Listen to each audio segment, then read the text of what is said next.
네, 지난번에 이어서 여러분들이 생각 없이 하게 되는 그 메이크업 실수 루틴. 중안부가 나는 너무 길어. 뭔가 여기가 전체적으로 그냥 붉은 느낌이 들게 돼 있거든요. 여기서 딱 간과하면 안 되는 게 뭐냐면 이모 길거리에서 만나면 이모가 검사할 거예요. 안녕하세요, 홍수 메이크업 플레이 홍시 여러분들. 네, 지난번에 이어서 여러분들이 생각 없이 하게 되는 그 메이크업 실수 루틴들 2편인데요. 지난 1편의 팁들을 좀 연습해 보셨나요? 눈 밑 근처가 칙칙, 눈썹에 대해서 약간 혼돈해서 눈 화장에 대한 글리터 연습 안 하셨어요?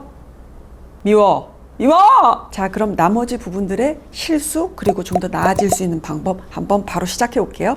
이모 길거리에서 만나면 이모가 검사할 거예요. 자, 이번에는 언더 섀도우 있죠. 요 언더 파트. 화장 잘하시는 분들은 아실 거예요. 이 언더 섀도우를 얼마나 잘하느냐에 따라서 되게 화장이 그윽해 보이고 눈이 굉장히 되게 예뻐 보일 수 있는 그런 되게 요소 중에 하나예요. 근데 쉽지는 않아요. 뭐 예를 들어서 우리가 이 정도 컬러를 발랐어. 그러면은 요 정도. 언더 파트 바르실 때는 항상 뒤에서부터 바르시는 거예요. 여기 눈구멍이 끝나는 지점부터 시작해서 약간 눈 안에 점막까지 안쪽으로 이렇게 좀 들어가 주세요. 자, 이렇게 된 상태에서 조금 더 연한 컬러, 뭐 이 정도 컬러요. 그 다음엔 이제 바깥쪽으로 발라주는 거예요.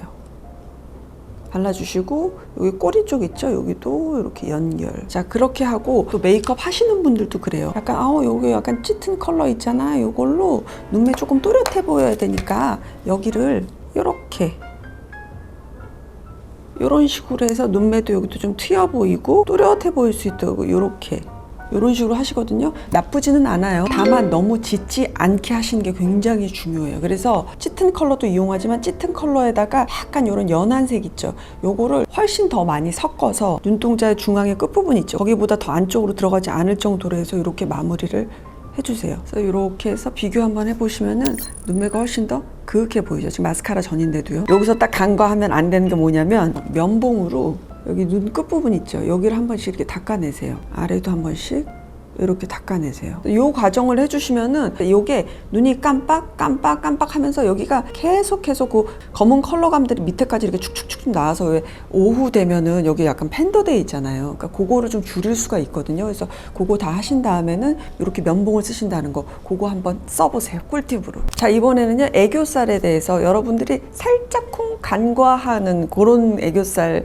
방법들이 있거든요. 일단 애교살 할 때요. 애교살의 두께는 어느 정도 해야 되지? 아니면 길이 정도는 어느 정도 해야 되지? 그게 아마 되게 많이 관건이거든요. 그리고 눈과 눈 사이가 가까우신 분들 있죠. 그런 분들은 애교살을 여기 너무 가까이부터 시작하지 마세요. 약간 띄워서부터 시작해서 가는 게 좋겠죠. 멀리 있으신 분들은 반대로 애교살을 조금 안쪽부터 그려주시는 게 좋고, 중안부가 나는 너무 길어. 그러면은 애교살을 조금 더 도톰하게 그려주시는 게 좋을 것이고요. 당연히. 저 같은 경우는 지금 눈과 눈 사이가 꽤 좀 가까운 편이잖아요. 먼저 요 애교살 펜슬 같은 건데 요걸 이용해서 너무 가깝지 않게 블랙 눈동자의 요 앞 있죠. 거기서부터 시작해서 뒤로 갈수록 조금 도톰하게 그렇게 표현을 해볼게요. 이렇게. 그리고 약간 펴발라 줄게요.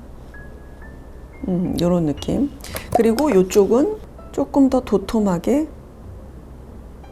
앞쪽으로 가고, 이거는 눈매를 따라서 제가 한번 가볼게요. 홍시님, 나 애교살 그리는데 여기 눈 밑이 자글자글 거려서 너무 그리기 싫어. 열심히 해볼게요. 자, 이 상태에서 이모가 반짝이 요거 살짝 얇게 한번 넣어볼게요. 이쪽은 눈동자 중앙으로 해서 찌끔 요 느낌. 그리고 이쪽은 조금 도톰하게 우리가 그렸고 애교살도 앞에 많이 나와 있었죠. 그래서 한번 차이 한번 보셔요. 어떠세요? 이모 같은 경우는 요게 딱 마음에 들거든요, 여러분. 중안부를 짧게 한다 그래서 이 애교살을 도톰하게 하고 애교살 위에 넣는 그 펄의 양도 너무 이렇게 넓게 퍼뜨리게 되면요, 굉장히 자연광에서는 굉장히 더 부자연스럽거든요. 뭔가 여기가 퉁퉁한 느낌, 내추럴하지 않고 뭐가 여기가 둥둥둥둥둥둥 떠있는 이런 느낌이거든요. 애교살 같은 거 하실 때도 내 눈에 이런 간격이라든가 길이감, 아니면 내 눈이 올라갔나 내려갔나에 따라서 그거를 한번 조정을 해서 하나 해보세요. 눈매 인상 굉장히 많이 달라 보일 거예요. 자, 이번에는 뷰러하고 마스카라인데요. 많은 분들 중에 나도 이렇게 남들 하는 대로 하는데 왜 내 속눈썹은 이렇게 깔끔하고 투명하게 그렇게 안 올라가지? 고민하시는 분들 많으시죠. 오늘 이 방법대로 한번 내일 아침에는 한번 해보시면은 훨씬 나아질 수 있을 거예요. 한번 보여드릴게요. 먼저 이렇게 뷰러가 있잖아요. 그러면은 뷰러를 이렇게 깨끗하게 한번 이렇게 정리를 해주세요. 티슈로 하셔도 좋고요. 자, 그리고 나서 가까이 가볼게요. 정말 죄송해요. 부담스러워요. 어떤 걸 확인을 하셔야 되냐면요. 그래서 눈을 이렇게 한번 들어보시면은 어떤 속눈썹은 좀 제대로 이렇게 방향이 되어 있고 어떤 애들은 방향이 약간 삐뚤빼뚤 되어 있는 애들이 있어요. 이거를 일단 한번 그래도 빗으로 한번 좀 빗어주세요. 때로는 픽서 같은 거 이용해서 한 번씩 빗어주셔도 좋아요. 자, 그리고 나서요. 뷰러를 대는데 최대한 이 뷰러의 밑부분을 눈두덩이에다가 이렇게 탁 대세요. 그리고 제일 밑까지 한번 가보세요. 그리고 살짝 누르세요. 그리고 눈은 어느 방향을 보냐면 45도로 해서 밑을 보세요. 그리고 한번 살짝 눌러보세요. 눌렀을 때 내 살이 찝힌다 안 찝힌다 그게 약간 느껴질 거예요. 찝히시면 살짝 더 나오셔야 돼요. 그 다음에 안 찝힌다 싶으면은 고기가 가장 뿌리거든요. 거기서 힘을 살짝 주세요.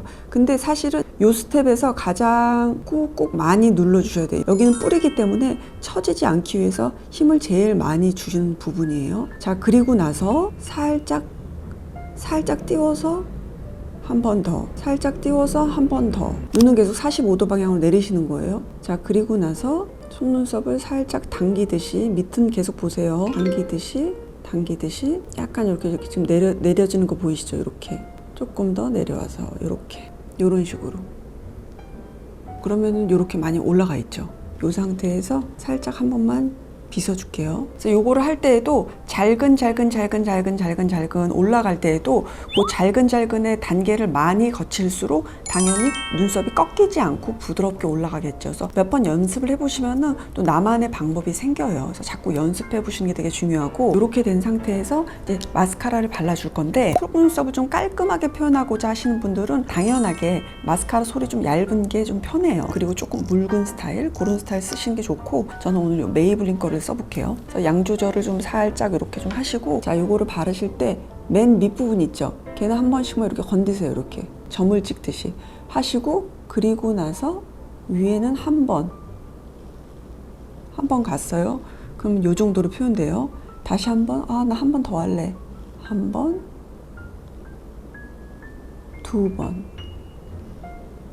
그냥 딱 요 정도인 거죠. 그리고 여기 끝부분은 좀 많이 안 발리잖아요. 여기는 마스카라 요 끝부분 있죠. 요걸 이용해서 살짝 색을 여기다가 입혀주는 거예요. 이런 식으로. 모자란 부분도 살짝 이렇게. 자, 이번에는 블러셔에 대해서 알려드릴게요. 블러셔라는 건 그런 거거든요. 내 원래 혈색인 것처럼 보이면서도 예뻐 보여야 되는 게 바로 그게 블러셔의 기능인 거거든요. 첫 번째 여러분들이 하시는 약간 잘못된 예시 같은 경우, 스마일 부분, 그리고 또 그것까진 다 아세요. 뭐 그라데이션 해야 된다. 퍼트려서 이렇게. 자, 나쁘지 않는데 요거 말고 어떻게 해야 되냐면, 연하게 바르시는데 여기 코선 있죠? 코선 밑으로 블러셔가 내려오면 안 돼요. 여기 또 지금 보면 코선 밑으로 블러셔가 여기가 지금 이렇게 내려와 있죠. 이렇게 되면은 이게 블러셔의 맛이 떨어지고 뭔가 여기가 전체적으로 그냥 붉은 느낌이 들게 돼 있거든요. 코선으로 내려오지 않는 정도의 범위에서 여기다가 이렇게 톡톡톡 살짝만 얹어줄게요. 이건 짙은 컬러니까. 그리고 나서 조금 연한 컬러 같은 걸로, 그리고 나서 주변으로 퍼뜨려 주시는 거예요. 자, 가까이 조금 보여드릴게요. 자, 보셨을 때 이런 차이인 거예요. 농도감이라든가 요 어떤 비율의 차이 이렇게 보시면은 차이가 이렇게 있죠. 블러셔는 그냥 딱 요 정도로 요렇게 표현을 해주셔야 되는 거예요. 자, 이번에는요, 오버립 할 때 여러분들이 조금 과하게 하는 실수, 좀 더 내 거 같으면서도 더 자연스러워 보일 수 있는 그런 방법, 그거 가르쳐 드릴게요. 뭐 인스타라든가 아니면 뭐 영상 같은 데서 많이 보여지는, 많이 오버립을 해서 그리죠, 위로. 그리고 입꼬리는 또 올라가야 된다 그래서 여기는 또 이렇게 이런 식으로 또 많이 올리죠. 그렇게 한 다음에 이제 여기를 스머지를 많이들 시키죠. 이렇게 요런 것도 이용해 가지고 요런 데도 또 음영감도 주죠. 인중도 음영감도 주고, 아래 음영감. 심지어 괜찮아 보이는데? 자, 그렇게 하고 나서 조금 짙은 감 있는 컬러를 뭐 안쪽이라든가 방법도 여러 가지가 있더라고요. 여기 양쪽으로 또 이렇게도 발라서 좀 더 입술이 튀어나와 보이도록 완성을 해봤는데, 영상에서 좀 그럴싸해 보이죠? 자세히 보여드릴게요. 괜찮아요? 진짜 괜찮아? 진짜 괜찮아? 뭐 사진상이라든가 멀리서 보기에는 괜찮아요. 근데 이런 식으로 조금 과하게 스머지가 되게 되면은요, 조금 시간이 지나고 나면 뭐 먹고 묻었나? 약간 이런 느낌까지 들 수가 있거든요. 그래서 요거의 양 조절은 좀 살짝 해주시는 게 좋아요. 아무래도 뭐 립라인을 쓰셔도 좋고, 저는 요런 식으로 나온 뭐 립스틱 아니면 뭐 립 교정용 그런 제품이더라고요. 어뷰즈에 사러 나왔는데 요걸 가지고 여기에서 한 1mm 아니면 2mm 정도만 일단 입술 산 있는 데만 조금 높일게요. 그리고 나서 요 부분 있죠? 여기도 조금 같이 연결해서, 그리고 나서 경계지지 않게 밑에 부분도 여기 맨 밑에 라인 있죠?